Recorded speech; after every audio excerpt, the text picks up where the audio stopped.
Hi అండి అందరికీ. ఈరోజు మనం సింపుల్గా కాజు చికెన్ కర్రీ అయితే ఎలా చేయాలో చూద్దాము. ముందుగా ఒక ప్యాన్ పెట్టి ప్యాన్ హీట్ అయిన తర్వాత అందులో కొద్దిగా ఆయిల్ వేసి ఉల్లిపాయలు, పచ్చిమిరపకాయలు, కరివేపాకు అలాగే కొద్దిగా సాల్ట్ కూడా వేసి ఒకసారి బాగా కలుపుకొని ఒక 5 నిమిషాలు మగ్గించుకోవాలి. ఈ విధంగా మగ్గిన తర్వాత మనం ముందుగా వాష్ చేసుకున్న చికెన్ వేసుకుని ఇదంతా ఒకసారి మంచిగా కలుపుకోవాలి.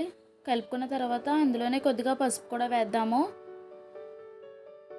పసుపు కూడా వేసిన తర్వాత ఒకసారి బాగా కలుపుకొని దాంట్లో కొద్దిగా అల్లం వెల్లుల్లిపాయ పేస్ట్,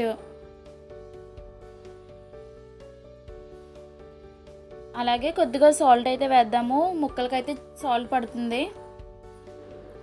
సాల్ట్ కూడా వేసి ఒకసారి మంచిగా కలుపుకొని ఒక 5 నిమిషాలు మూత పెట్టి మగ్గించుకోవాలి. ఈ విధంగా మగ్గిన తర్వాత అందులో మనం కారం కూడా వేద్దాము. కారం కూడా వేసుకుని ఒకసారి బాగా కలుపుకొని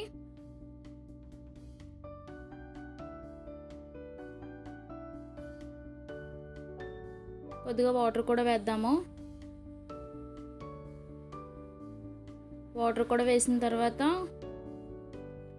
ఒకసారి బాగా కలుపుకొని దాంట్లోనే కాజు కూడా వేద్దాము.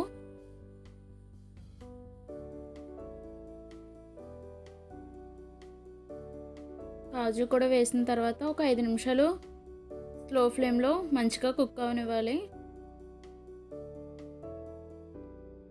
ఈ విధంగా కుక్ అయిన తర్వాత దీంట్లో మసాలా పొడి కూడా వేద్దాము.